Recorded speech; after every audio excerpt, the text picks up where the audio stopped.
Welcome, ladies and gentlemen. It's a great pleasure to welcome you here at this session, Threats from Russia and China, Rebuilding the Atlantic Alliance. I would like to thank for the invitation to João Espada and his colleagues at the Estourial Political Forum. We are very proud at Forum 2000 to be cooperating with Estourial Political Forum for a long time, and I'm looking forward to continuing that cooperation. Topic of the session is extremely timely, as I think you all realize. We will discuss threats, as is indicated in the title, but I think maybe more important is to discuss the appeal that is also in the title to rebuild and strengthen the Atlantic Alliance, which I think is a linchpin of the liberal-based international order, and something that needs to be taken care of and promoted as we go on. We also, I think, need to work on strengthening our solidarity and responsibility within this Atlantic Alliance, and that is going to be one of the big challenges that will be discussed both here at the panel and will be also important in the real life. China and Russia, of course, represent serious threats both to their immediate neighborhood, but also on the international level more globally. Russia, as we all know, is maybe a little bit more traditional in a certain way, invading other countries or stemming proxy wars and doing all kinds of these steps that can be seen as threat or a challenge to the democratic world. China sometimes does takes similar steps, but I dare to say is more sophisticated, more discreet sometimes, and also more global and probably more long term. It spreads its influence via technological, economic means, but it also penetrates international organizations, works through friendly governments, through friendly companies, through friendly individuals around the world. As we can witness from the recent developments, one of the evidences of such a systematic pressure on the international stage, and also internally within China, is the situation in Hong Kong, which we have seen deteriorating over the past months very rapidly, very dramatically, and sadly there was not much that the international alliance or international coalition of democracies would do or did do to change that course of action. In this regard, we just had last week the Forum 2000 conference, and a major issue that has emerged within that conference was the question of Taiwan, and the parallels drawn between the situation in Hong Kong and the possibility of a development in Taiwan that can be equally threatening and would also, I think, be a test for solidarity and responsibility and this is decisiveness of both the Atlantic Alliance and democratic world. So with that, I would like to welcome you to the session, and I would like to pass the floor to the chair of this session, Mr. Chris Walker, the Vice President of the National Endowment for Democracy. Chris, the floor is yours. Thank you very much, Jakub. And I'd like to thank Jakub Klepal and also commend him and his colleagues for the terrific conference he ran last week, which is the latest of so many first-rate conferences, and is really, in combination with the Estourial Political Forum, two of the really premier initiatives looking at the cutting-edge issues of the day.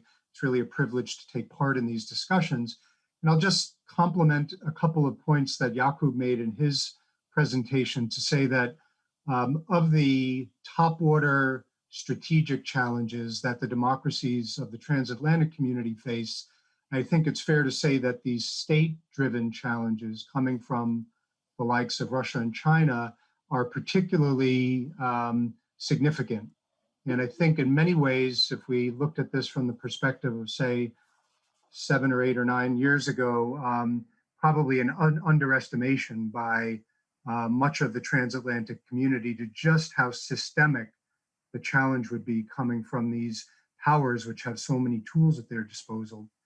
I think they, from my perspective, working at the National Endowment for Democracy, so much of what the Russian and Chinese authorities and their surrogates are doing in the democratic space of the Atlantic Alliance is aimed at degrading the integrity of democratic institutions. And here too, certainly from the perspective of a decade or a decade and a half ago, this simply was not a focal point of the agenda in the way it is today. And now we're at the stage where we need to deepen our responses, figure out ways to operate with more solidarity in response to what is a multifaceted and quite complex challenge, which really offers no simple solutions. So with that, I think it's all the more reason I'm delighted we have such excellent speakers with us today to talk about how we can devise responses, how we can work together more effectively.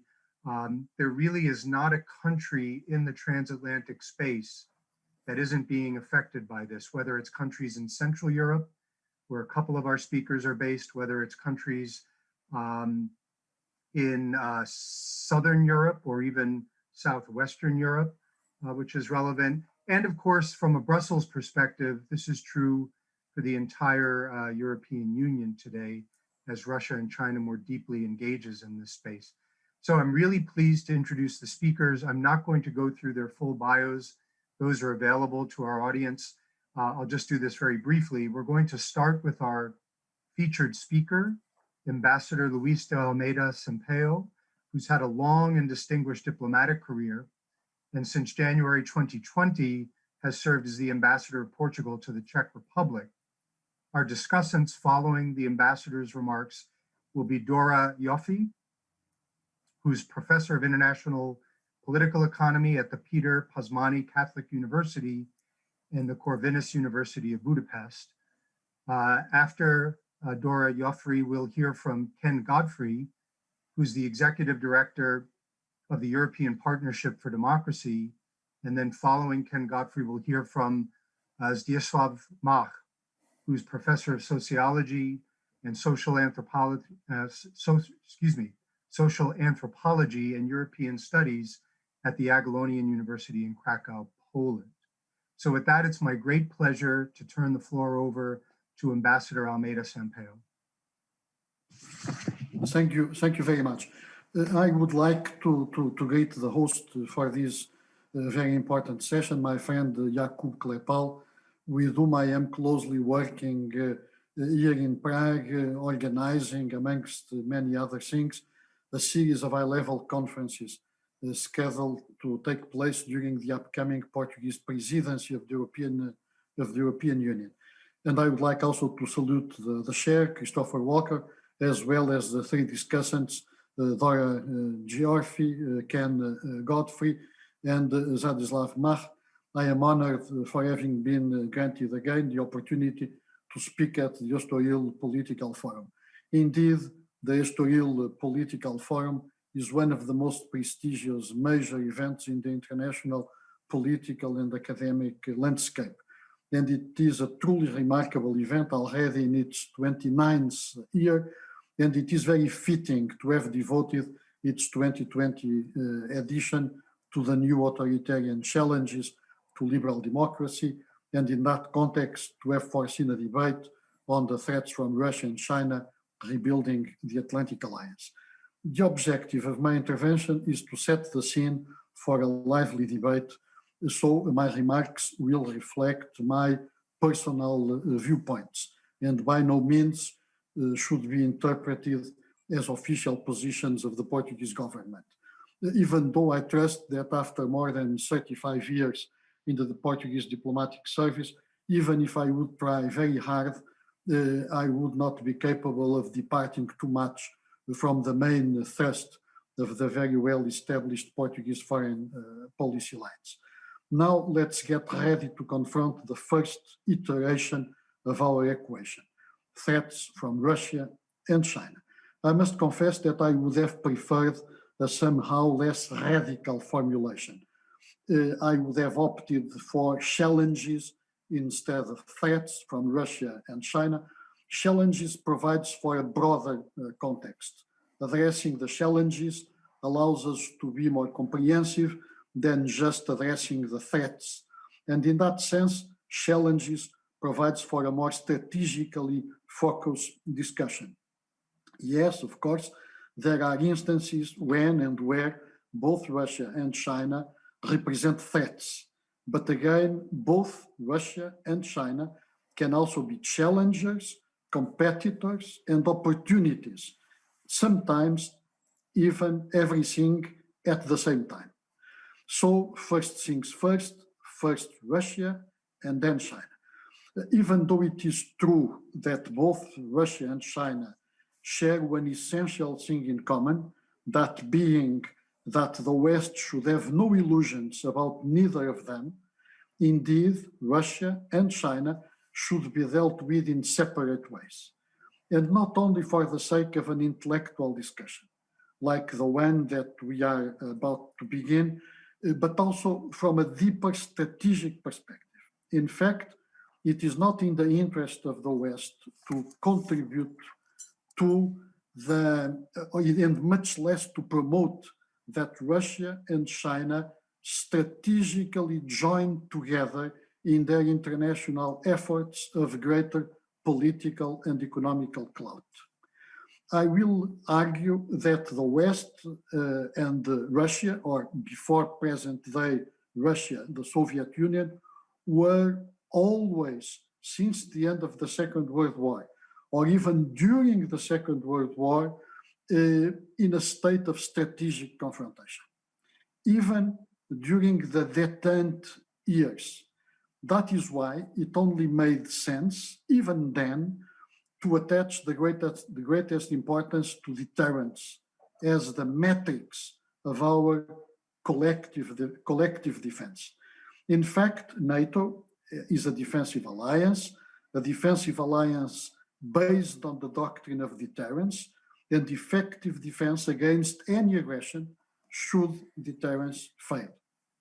The discussion on deterrence and defense is intertwined with every reflection on Russia, or rather on NATO's relations with Russia. It is clear to me that the lack of trust between Russia and NATO is very serious.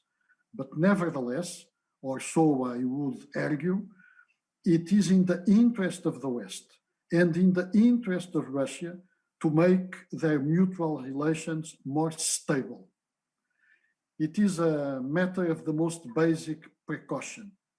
Talking about risk reduction does not mean and cannot be interpreted as acquiescence to the arguments of the other side. I did not advocate that the conditions for overcoming the state of strategic confrontation between NATO and Russia are already there, much less that it should be a matter of the foreseeable future to imagine that the strategic confrontation could be replaced with a new strategic partnership.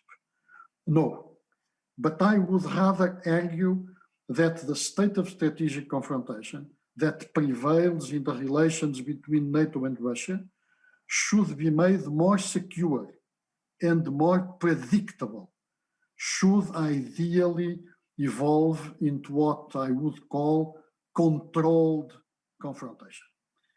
How can this be achieved? First of all, by setting as a short and medium-term goal the completion of a stabilization menu through a more useful dialogue. That means more predictable pace of the NATO-Russia Council meetings, more military communication channels, use of an emergency channel in case of cyber attacks, etc. Through a more substantive dialogue, meaning risk reduction, and through a broader dialogue, meaning using an official forum for discussion, resuming parliamentarian contacts, promoting contacts between academics and analysts, etc. Controlled confrontation, as I see it, does not mean that Moscow would get away with having broken the international law in Crimea or the Donbass, or that it should escape being condemned or sanctioned for its attempts to silence its internal opponents, to curtail the freedom of their own media, to conduct cyber attacks, and to interfere in other countries' electoral processes. Controlled confrontation means only, and this only would already mean a lot, a more predictable, thus less riskier security environment.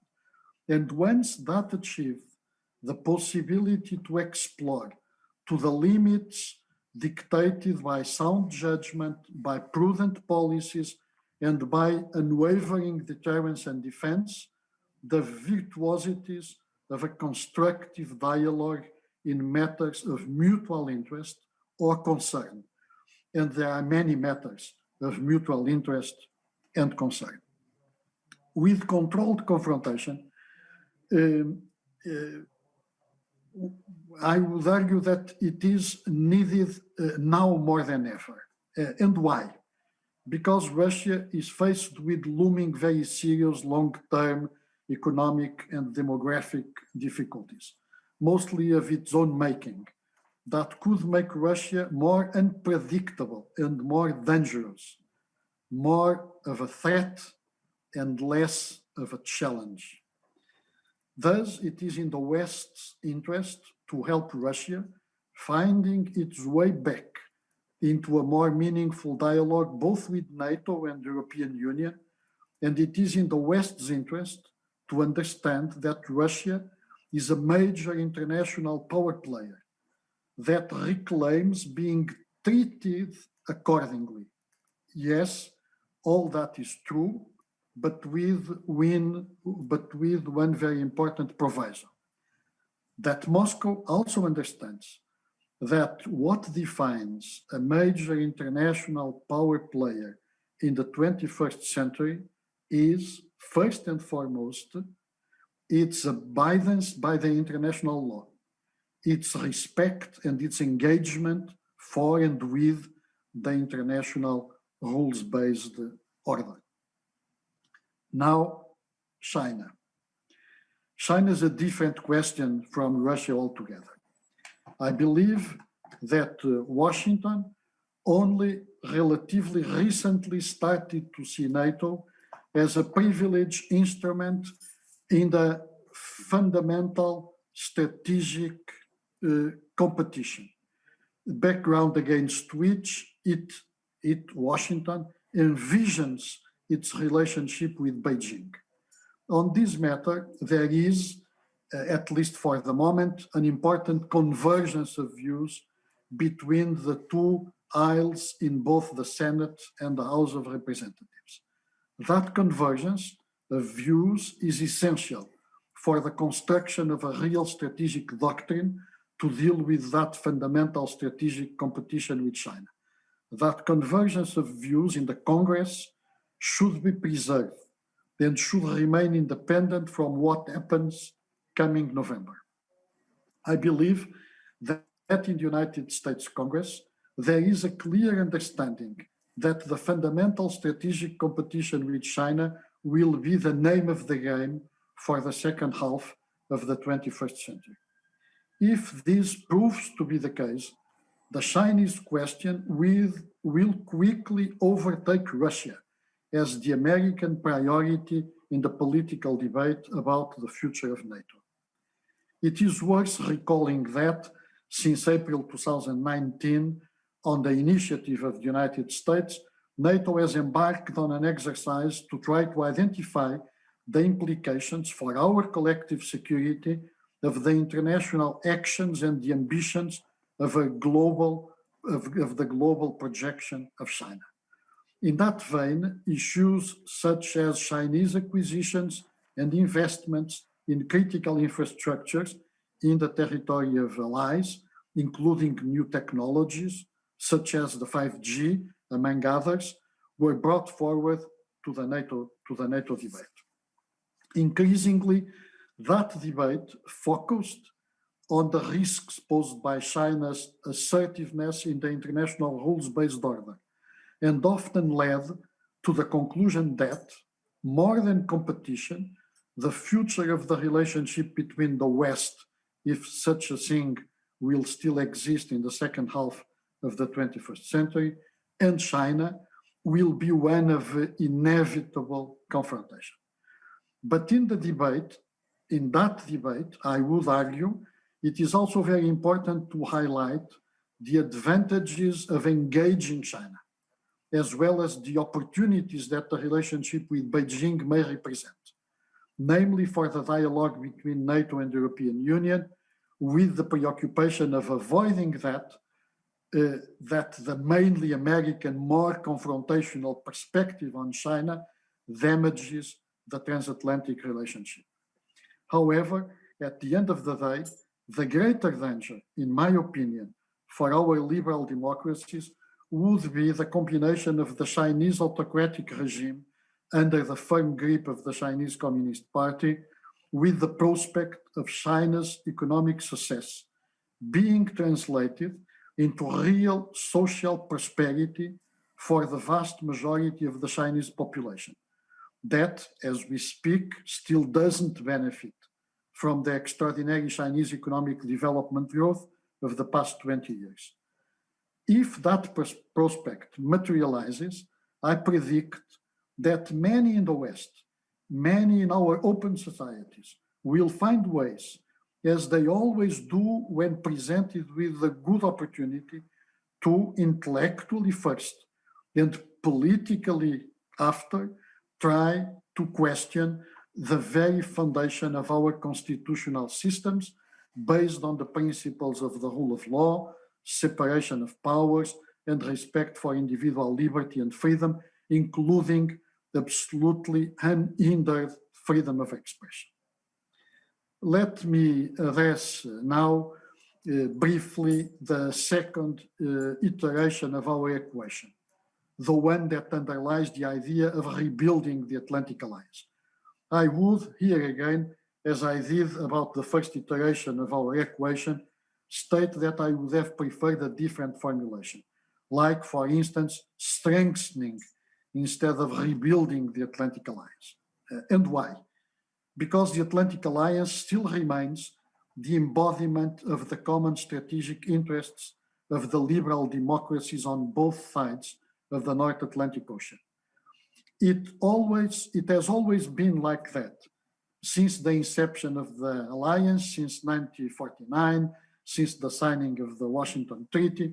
I disagree with those that thrive on the intellectual distinction between NATO and the Atlantic Alliance. In my view, NATO is the materialization of the Atlantic Alliance. NATO is the Atlantic Alliance. In that particular but very vital sense, NATO is the home of the transatlantic relationship. During the already 71 years of the NATO alliance history, that link, that bond, was often challenged and always with no success. But we must, however, recognize that it was never challenged as it is being challenged today. One of the reasons for that challenge is the way NATO is perceived by some in Washington. Let us not fool ourselves. In spite of the overwhelming support for NATO in the United States, there are powerful voices that cast a shadow on NATO's future. Let me put it in a very simple but also very compelling way. The United States is looking into strategic directions that are not directly related to the North Atlantic area. Of course, we all know that this was not the still incumbent American administration that started to define the Greater Pacific region or Southeast Asia to give you very concrete examples, as strategically key long-term fundamental objectives for the worldwide power projection of the United States, political, economic, and security interests. If you look back in time, you could almost exactly identify the moment when, at the very beginning of the first Barack Obama's mandate, America decided to look more to Asia and to the Pacific than to Europe and to the Atlantic. As a global superpower, America has global interests, and thus it should not have been unexpected or utterly surprising that a strategic shift towards the Asia-Pacific region would occur. NATO should not try competing with that. NATO should be complementary to that, should be in sync and in close coordination with that. What is important, what is essential for our common North Atlantic security interests is that that shift towards the Asia-Pacific region does not harm and does not diminish the US engagement, the US involvement, and US presence in the North Atlantic area. That is the most important element. And why? Because the transatlantic bond defines the key dimension of our collective security. If you break it, you put in jeopardy the security of both the North American continent as well as the security of Europe. If you break it, you will achieve the main strategic objective of any actual or potential NATO adversary. It would represent a gigantic geostrategic shift, and some argue could even very well spell the end of the West in strategic security terms. Thus, the preservation of the transatlantic link lies at the very heart of NATO's strategic interests. When I say strategic interests, I mean strategic interests in a very broad sense, not only the defense and security related interests, and not only economic, financial, and energy related interests. I would argue that the transatlantic link is key for the preservation of the West as the set of core values that underpin our liberal democracies, even if some in Washington, as well as some in Europe, need help in understanding that. Let me emphasize this idea. The transatlantic bond is more than defense and security, as it is much more than trade or economics. Indeed, the transatlantic bond is about people, is about values, shared values, is about history, our common history, and thus it is about freedom. It is about what defines our open societies. But our open societies would not survive as such, open, free, liberty-friendly, vibrant, and tolerant places if they would not be safe and secure. Now, allow me to go a step further. I would argue that it is crucial for the preservation of the transatlantic link that America remains, as it has been since the end of the Second World War, a European power. Why? The United States needs to remain, to stay a European power, because NATO was also created to protect Europeans from themselves. Nevertheless, even that, as important as it may be, is not enough. Why? Because we cannot ignore the signs that start to be written on the wall.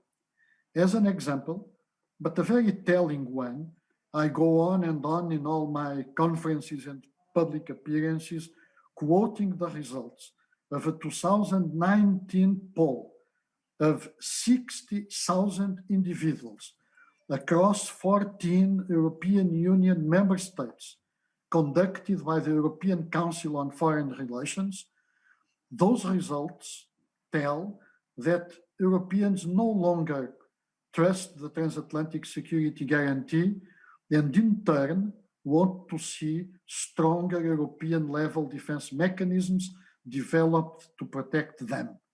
And I would argue that today, in the midst of the pandemic that did nothing to contribute to more cooperation or to better coordination between the two sides of the Atlantic, those results would be even more worrisome. And this is a serious challenge frequently dismissed in Washington. The Europeans, both those NATO members that are members of the European Union, as well as those European nations that are not European Union member nations, should contribute in a steadfast way to the collective commitment to the transatlantic strategic objectives. I am about to finish. I know I just received a signal that I am already at the end of the 20 minutes allotted to me. Let me very briefly to conclude that this commitment, both of the European Union member nations, as well as the members of NATO that are not members of the European Union, to the transatlantic strategic objective is critical to fully understand that the ongoing debate about the relations between NATO and the European Union is also essential in the context of the difficult debate on burden sharing. I am not going to dwell on that at length. I have no time. Probably I could revisit that issue during the course of the question and answers period. Let me conclude by express my deeply ingrained opinion that the best way, I would even argue the only way, to thwart the new authoritarian challenges to liberal democracies stemming from a more aggressive Russia and a much more ambitious China is to preserve, to protect, to cherish, and to strengthen the transatlantic relationship. Thank you. Thank you so much, Ambassador Almeida Sampaio, for that strategic perspective on the challenge, and also for stressing that the transatlantic bond is more than defense, security, and economics. It's fundamentally about important shared values. And so with that, let me turn now to Dora Joffrey, and then we'll move to our other discussants when she concludes. Dora? Thank you. It is a great pleasure and honor to be here and speak at the 29th Estory Political Forum. This is the 5th time I have the chance to participate at this meeting. Like many others, I truly miss Astoria and the social events during the conference, and I wish we could meet in person, but I'm still thrilled to have the chance to talk about this very important subject.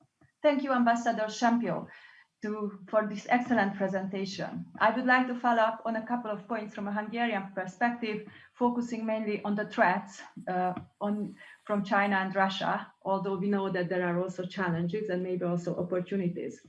First and foremost, I am delighted that we are discussing this subject. In 2016, when I first participated at this conference, it was a couple of days after Brexit and a few months before Donald Trump was announced as the winner of the US presidential elections. While in retrospect, it is clear that the Russians have been involved in both events, there was very little public discussion about it. Although I strongly remember we had a chat with Christopher Walker here during one of the breaks of the conference. China got even less attention at the time.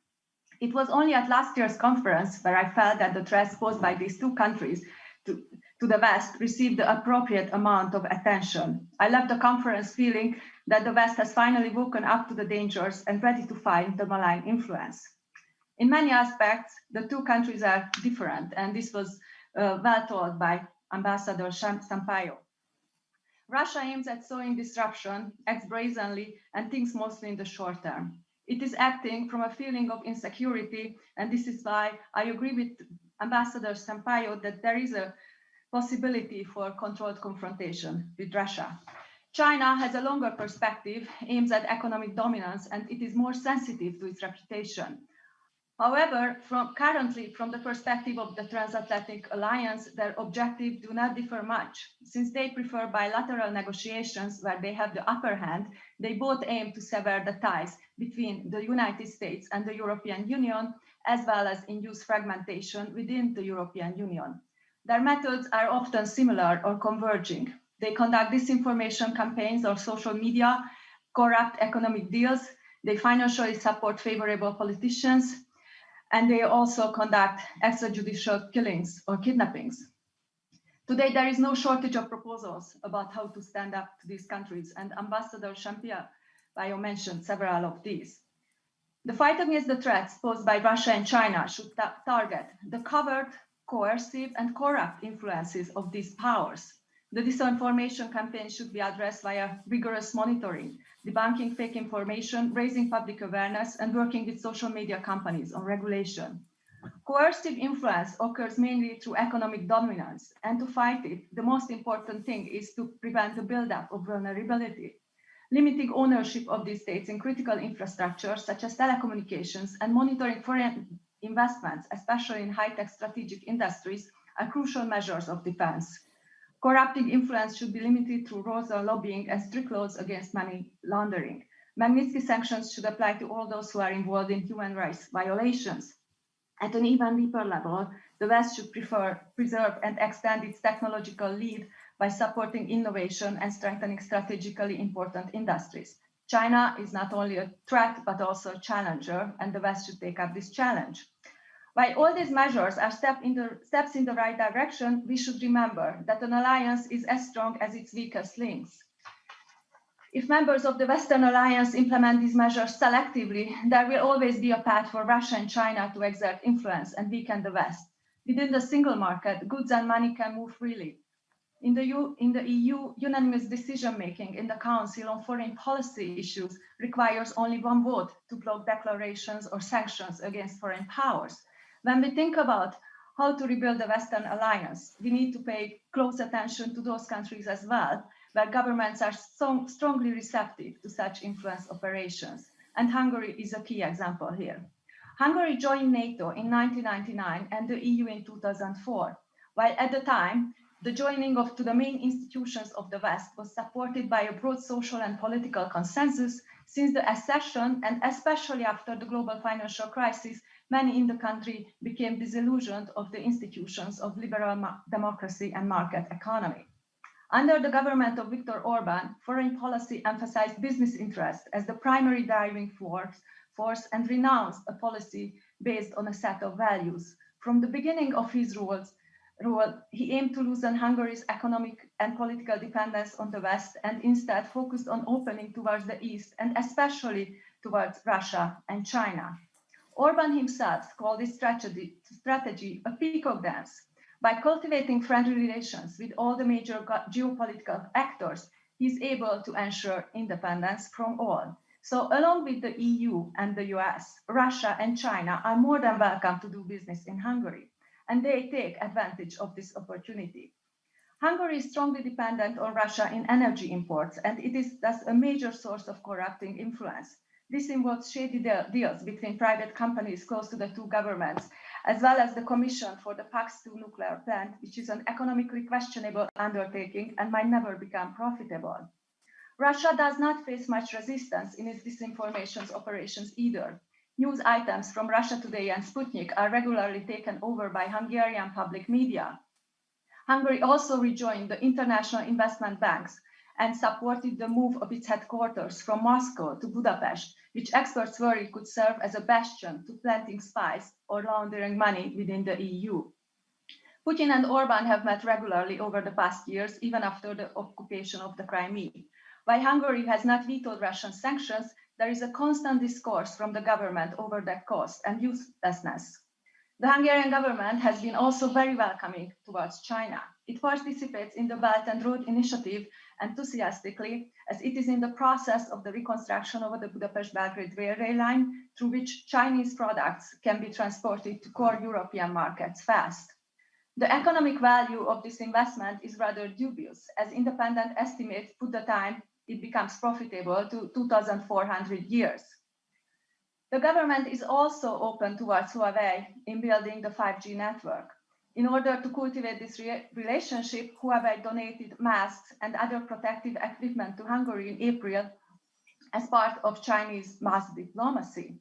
Cooperation in higher education is also ongoing. While the Hungarian government chased the US-accredited Central European University away, Fundan University is expected to open its first out-of-China campus in Budapest in 2024, a university which has recently deleted freedom of thinking from its charter. In order to sustain such friendly relations, Hungary has blocked 2 EU initiatives condemning China for its human rights records and economic expansion. Hungarian public opinion does not drive these tendencies. For an average Hungarian, there is nothing attractive about life in Russia or China. Hungarians are voting with their feet and moving to the Western Europe rather than to the East. In the independent media, Putin's crimes are well documented. The revolution in Belarus is followed by many. There is also some awareness of the fate of the Uyghurs, Hong Kong, as well as the building up of the Chinese surveillance state. But to those who still admire the West, Orbán has a message. The West is in economic and cultural decline. We are observing the rise of the East, and Hungary has to adapt to these new realities. And while individual rights might be attractive, they are overemphasized in the West, which has lost its values about the community. He is telling to all who will listen, liberalism is dying, and people better get used to it. His message to demoralize supporters of liberal democracies is not very different from the similar messages from Russia and China. Orbán does not have to go very far to prove his point, as he has gradually attacked all the values which are upheld by the Western alliance. The inability of the West to stop him manifested the weakness of the alliance. Orbán's Fidesz is still a member of the European People's Party. Although the government has received some adverse rulings from the European Court of Justice, most recently in the case of the Central European University, these rulings usually came so late that the major objective of the annulled rule has already been reached. For example, CEU has already moved to Vienna. Most importantly, Hungary receives EU transfers at the range of an annual 4% of GDP, and a large part of it serves to build up the clientele of the government, as well as to boost popular support for Orbán. In the current negotiations of the budget and the coronavirus recovery fund, the EU finally tries to include rule of law conditionality. But at the threat of veto from Hungary and Poland, even now it seems that the EU still tries to accommodate Orbán rather than stop him. And even with its feeble efforts, the EU exerts more pressure on Orbán than the US under Donald Trump, who accepted him in the White House and by all accounts has a strong personal liking for him. Unsurprisingly, I have to add.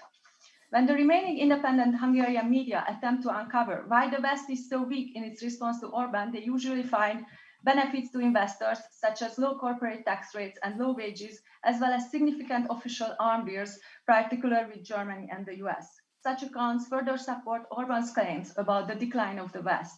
His transactional attitudes to foreign policy are actually shared by Western powers as well. So what to do?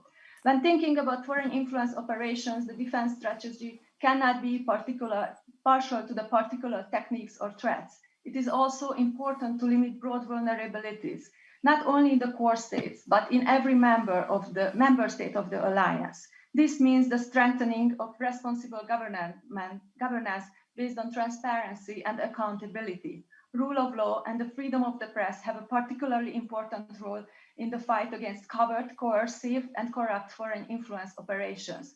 Without strong rule of law, some feel they stand above the law. Without a free press, corrupt dealings remain secret, and the public is unaware of the threats posed by these dealings.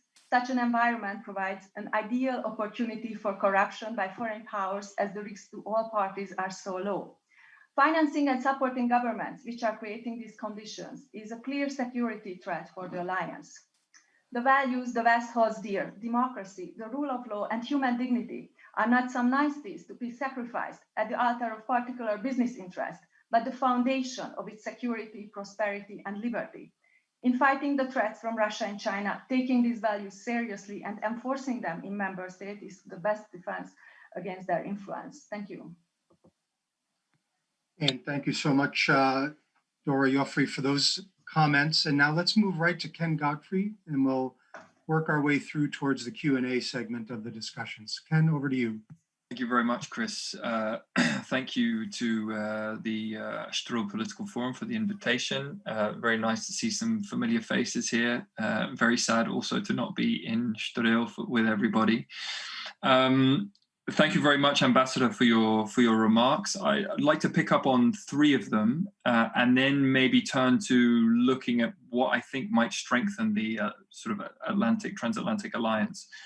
On the first one, I must say I'm very sympathetic to the idea that it would be more interesting to pose the question in terms of a challenge rather than just a threat. But I would also say that there are certain threats which I would get to, but I think that it's broader and it really is about challenge. And so my second point is, I think that the biggest one in the long term is really about the success of the Chinese model and the pressure that it would exert on democracies and play in relation to some of that intellectual argument that you said, and subsequently the political one. I also very much agree that China and Russia are very different in terms of the way that transatlantic alliance should deal with both. There is no structure at present to really deal with the challenge of China, although there is this whole history in the case of Russia. The final one, which I'd get to, is I'm not so sure about the US remaining a European power. And I'll get to that in my comments for specific reasons. So on the alliance itself and ways to strengthen it, I'd touch also on three things. The first of which is, I think that it's very important for, and I'm going to speak here, I work for an organization that focuses on democracy around the world and has pivoted to focus a lot more on the European Union in recent years for obvious reasons, I think, but we've been around for over a decade. We work in over 140 countries and we have started to work a lot more in Europe. And what I'm going to say is not just applicable to Europe, I think it also is applicable to North America. And that is to really sort out the vulnerabilities for democracy at home. And I'll maybe touch on two areas for that. I think the first one of which is the digital sphere. I think that both at the European level, and there is movement there at the moment, but also in the United States and Canada, there is a need to really grab the problems with the digital sphere really forcefully in the coming years, because it is being exploited significantly by domestic actors, but also by external actors. And this is really where I think that there is a threat. So I would look at, I mean, we've done studies on political advertising. How does political advertising function online? It's really opaque.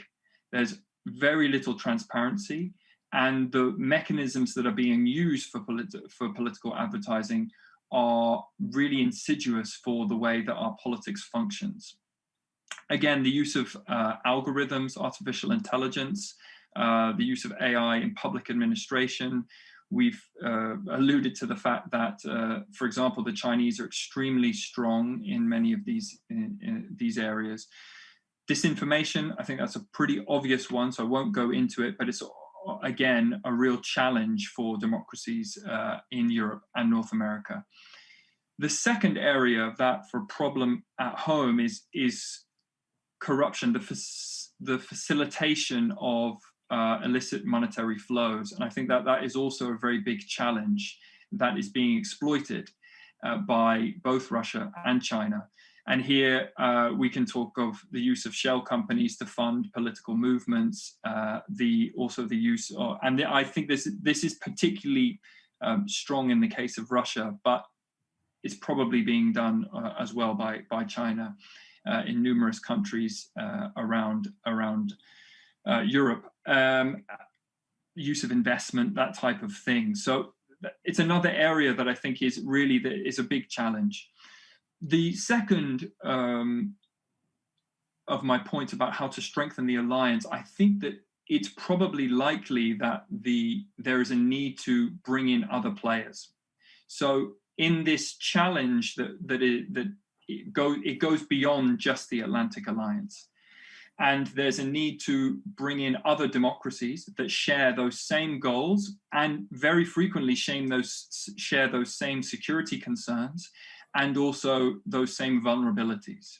And expanding that alliance, I think, would both reinforce the ability or let's say the challenge posed by the Chinese model. It would reinforce, I think that it's important to have partners and allies around the world that are pushing for the same ideals. That exists already, but it's not in my opinion, functioning particularly well. There isn't really a mechanism for it. There was the new alliance of multilateralism that was launched by the French and German governments recently. I'm not entirely convinced that that will get off the ground, but I do think that there is a need to engage more at the multilateral level among democracies. And the final point that I'd like to make is really a looking sort of self-reflection from the European point of view, and it is that Europe must be bolder in its foreign policy. At the moment, I really think that there are just numerous examples of the European countries failing to act on key areas of interest. Belarus, Armenia, Azerbaijan, Libya, Turkey in the Eastern Mediterranean. I could go on. They all, and Dora alluded to the fact that there are clear issues with the fact that there must be unanimity in foreign policy. There are now moves at the European level to shift to qualified majority voting in 2 areas, human rights and sanctions. I'm personally skeptical that that will go through in the near future, but there are numerous governments that are supporting that move. I still think that the European Union will have problems even if there is qualified majority voting in foreign policy, because it is an issue of political will, and the political will is often not there. Second thing that I'd say on that is that I recently wrote a memo for internal use, where I kind of tried to reflect on what the biggest sea change is in European foreign policy in the last year. And I'd really say that it is the attitude towards China. It's really changed.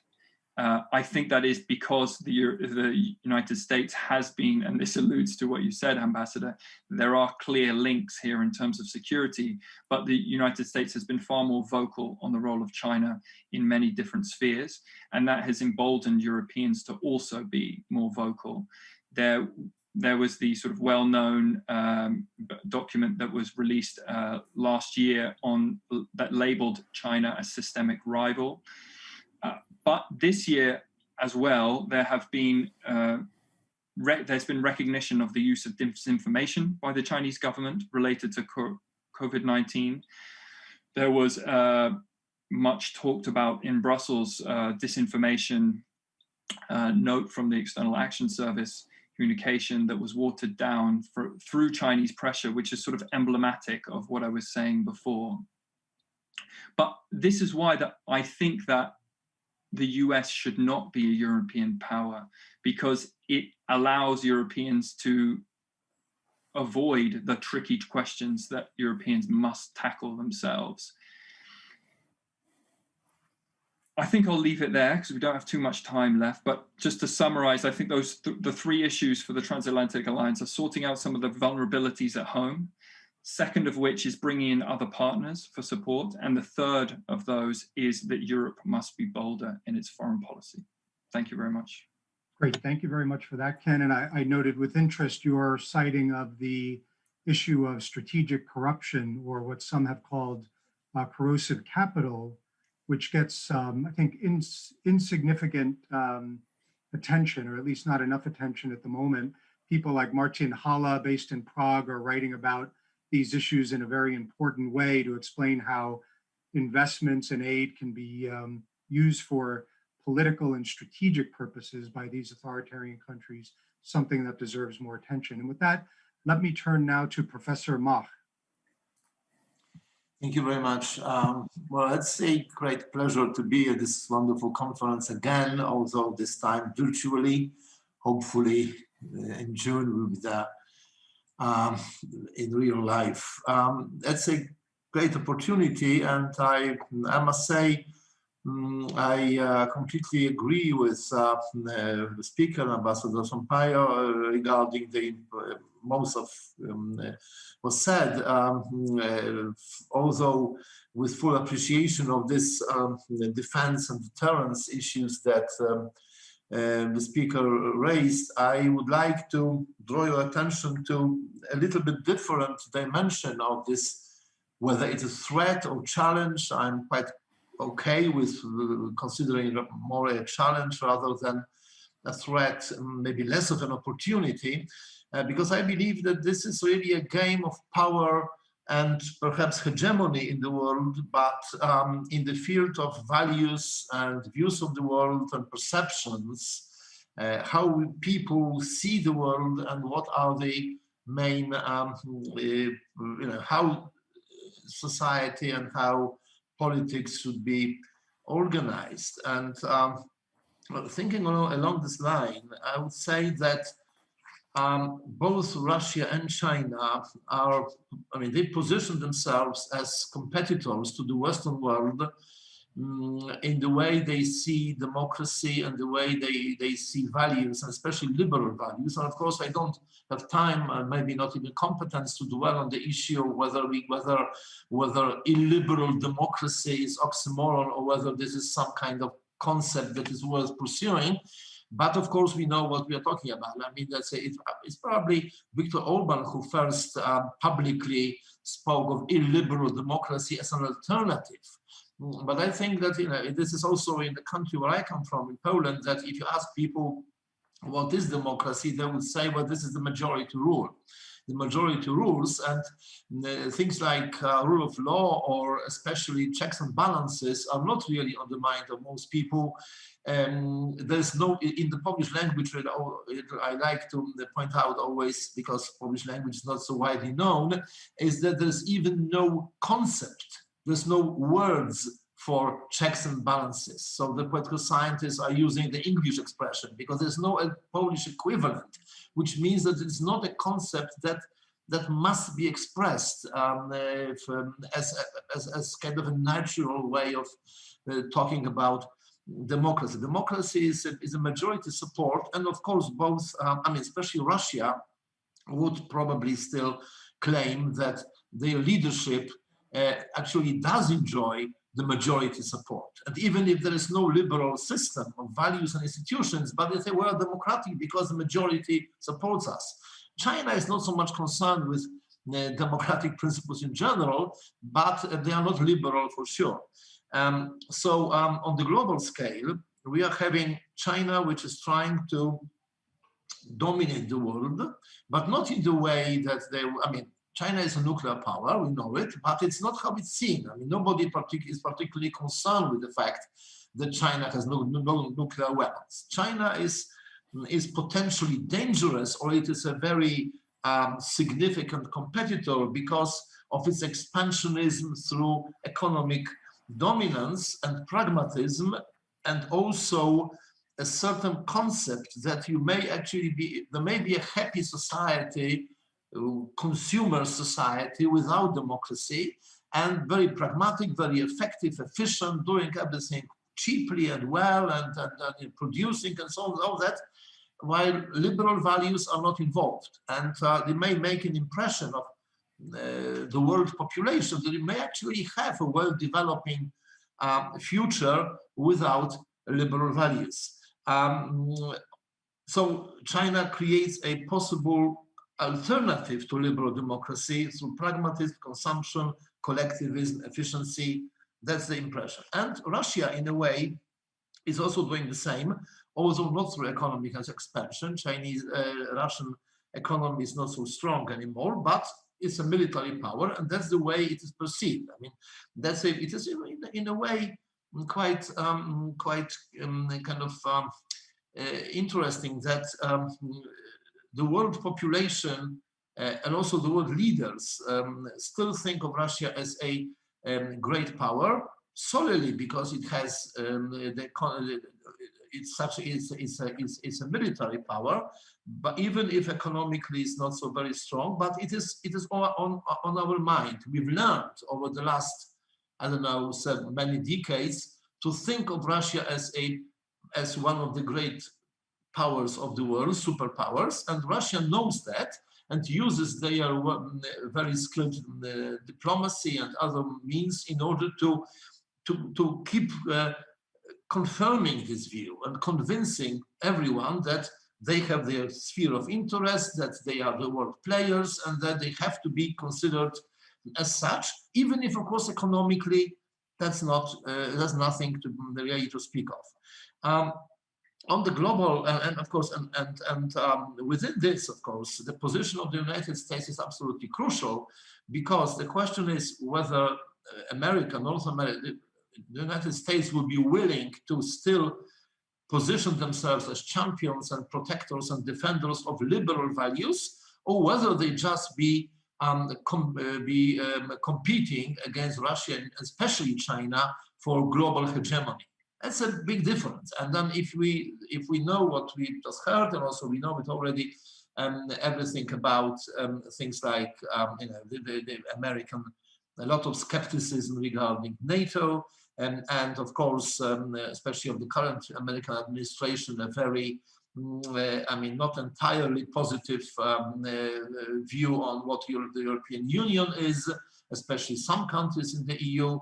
But also President Trump, of course, is known to support illiberal tendencies also in some European countries, including Poland, which is very remarkable, and also supporting initiatives in Central Eastern Europe, which seem to be, again, an alternative to the European integration, like the 3C initiative that Poland is Polish government is particularly keen to promote, the idea of intensive, strong cooperation among Eastern European countries, which of course is like, we have our values and you in the Western Europe have your values, and our values are different. And President Trump is very happy with it. He comes to Warsaw and speaks as well, what a wonderful idea. And then, of course, regarding China, there's also something I would like to point out, is this, it hasn't been mentioned yet, I think, in this session, is this initiative, which is generally known as Belt and Road, which is a very powerful concept, in addition to being a tremendous, of course, investment project. But it is a concept which is very positive, which builds on historical tradition, of course, of trading and silk trade and all that. And generally the concept, if you think about it, the concept of Belt and Road especially is forward moving, is positive, is friendly, is nice. So we all like to develop.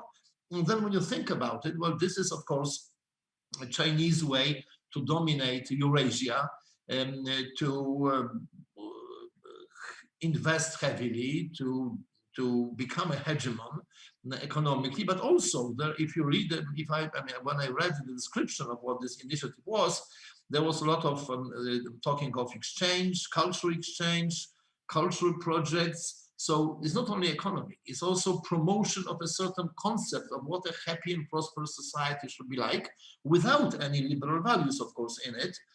And this is something which is much less known, but it is known in Central Eastern Europe, that China also launched an additional smaller project called 16+1. This is China plus 16 post-communist countries, some of them in the EU, some of them not in the EU. So this again promoting a certain view of the world which ignores especially the European Union, which is seen as an area where liberal values are present and leading. You have, there is another Europe, there is another Eurasian cooperation. China would be a main leader and supporter.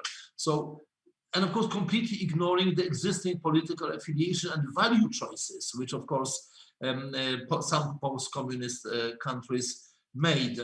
As for Russia, I'm afraid Russia is a potential leader of illiberal democracies. Russia itself, Poland, Hungary, Turkey, and I don't know how many other countries, Belarus, but it is an alternative to the European Union in the area of values. And whether America would stand by the liberal values or just see itself as a global competitor for economic and military hegemony, that's really a key issue here.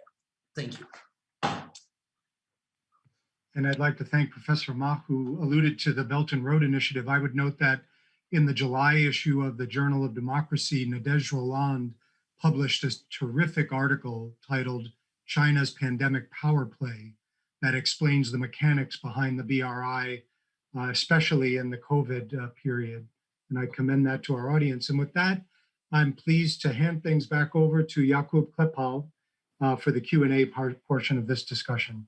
And thanks again to all the speakers and who preceded. Thank you, Chris, and thank you to everybody. I know that Ambassador Almeida would like to reply to some of what has been said, but let me, I think, leave it to the end, towards the end, because we have about 9 minutes to go before we end the session. So, and I have several questions from the audience here. So I would dare to pick 3 of them. 2 of them are connected, and then I would ask all of you to select whatever you would like to address in your sort of closing remarks. The first 2 questions that I feel are kind of related is one. Both are from the students at the Institute of Political Studies in Estoril, and or in Lisbon, and they are. The first one: how can US promote new ways to help the Baltic countries of the Russian threat? And the second one is: what should be the role of the West on protecting Eastern European countries, former satellite countries of the Soviet Union, from a revisionist Russia? So they both are related to the, let's say, US, Central and Eastern Europe relations vis-a-vis Russia. And the second or the third question, which is different, is again from a student at the Institute of Political Studies. We know that there is a need to regulate information to prevent the deterioration of democracies, but to what extent is it wise? So if I may call first on, and I will probably go in the reverse order. So if I can call first on Zdislav Mach, if he would like to pick up any of these questions. Oh, thank you. Well, there are big questions, of course. Just a few words about them. There is an issue, you see, here in Central Eastern Europe because obviously there is a massive support for European membership, EU membership in populations of post-communist Central Eastern European countries that are members, but this is mainly, I wouldn't say exclusively, but mainly about the distribution of resources, about money, about support, about all these European funds. It is much less so, if at all, about identity. There is very little of value-based identity of Europe. And maybe paradoxically, I think that what the European Union must do in order to protect itself from being really destroyed in future is to stand by the liberal values, because the right-wing governments of Eastern Europe, especially Poland and Hungary, they keep saying that Europe is not about values. The European Union should be about cooperation, common market, and that's what is important in it. And they say, well, look at Britain left because they didn't want anything more than a common market, and that's a good idea, and we have to do the same. And so forget about values. We are independent, we are sovereign, we have our own values, and that's what should be. So if this continues like that, the European institutions must say no. If you are not prepared to respect the values which are in the treaties, you better go. Or I mean, whatever. But it must not be European membership without values.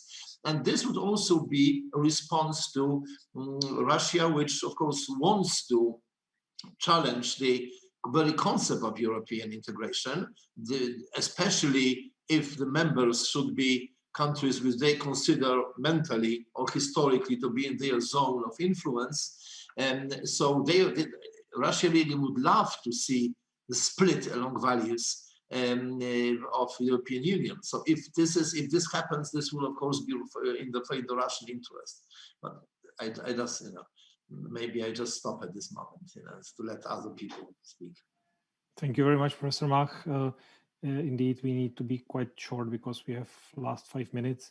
So Ken, if you would like to pick one of these questions. Yeah, I'll be very quick to give Ambassador time to respond to before. On regulating information online, I think I have to be very clear. There are problems with hate speech, etc. Content must respect freedom of expression. That's very clear. But online, there's also the promotion of content, and the way that algorithms feed or promote content is a major problem, and we have no idea how that really happens. And that is a challenge for democracies, particularly on certain media. So I cite Facebook and YouTube as really big in that regard. Thank you very much, Ken, for the response and also for being brief. And Dora, please go ahead. Yes, I would also like to pick up on whether we want to protect information. I don't think we can give up the fight, because democratic decision-making has to be based on truth or the availability of truth. So I think in order for democracies to work, it is especially important to somehow monitor false information and debunk them, call it out. It's a very exhausting process. And in that sense, I agree with Ken, because it's promoting fake information. And this is why we have to work together. Regulation has to work together with social media, but we know about deep fakes and all that. So if nothing is being done about it, then everybody can live in their own reality. So I think it's really, really important not to give up, that there is truth and there is facts. And this is the only way we can decide by reason. So that's it. Thank you very much, Dora. And last but not least, Ambassador Almeida. Please go ahead, Ambassador. Thank you very much. In a very telegraphic way, Baltics and Central and Eastern European countries, the enhanced forward presence of NATO, the battle groups that are now in place in those countries, is the best testimony for what NATO does and what NATO should do in order to ensure deterrence and the protection of those NATO member nations. Then, two very important comments/questions that Ken Godfrey asked. First, on more partners, even more member nations.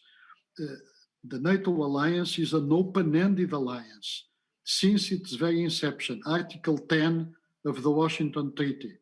Look at the Western Balkans, unfinished business, the partners across the globe, and other partnerships that NATO is building. Then your very important first comment. Should or not the United States remain an European power? I argue yes, because I am against the European Union defense strategic autonomy.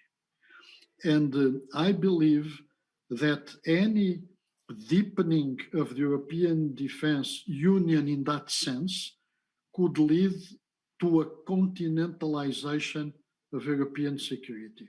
And that is not according to the key strategic interests of countries like my own, like Denmark, like the Netherlands, and other countries that are very much focused on the maritime Atlantic dimension of our security.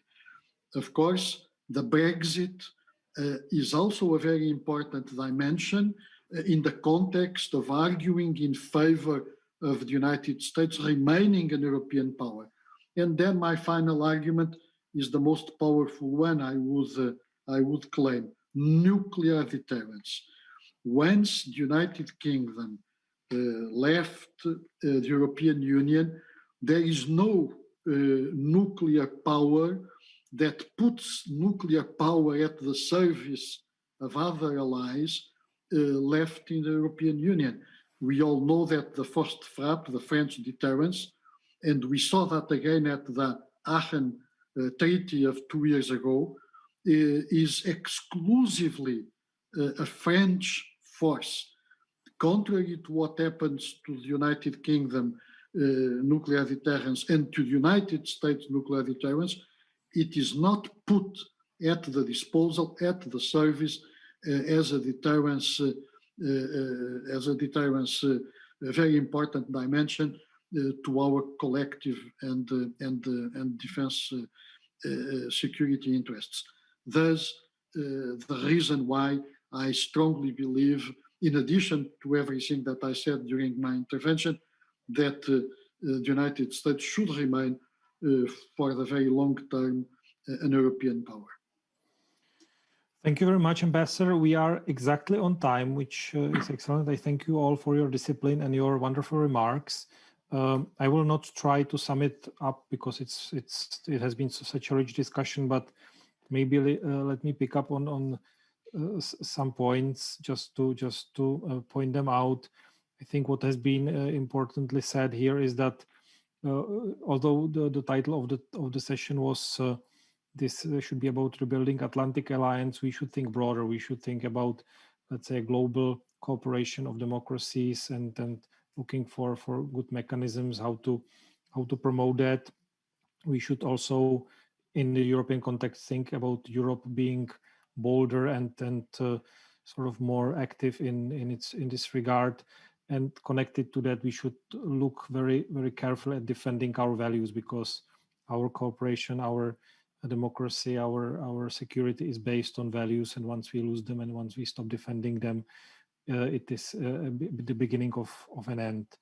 And I also like although I see threats and problems coming from China and Russia, I would also like to see this as a challenge, because threat may implicate fear on our side, but I think it's an opportunity for us to pick up the challenge and become better and stronger and come out of all this as a better, more united and more value-based democratic community. So thank you very much for the discussion, and I thank also Estonia Political Forum for organizing this, and goodbye and good luck.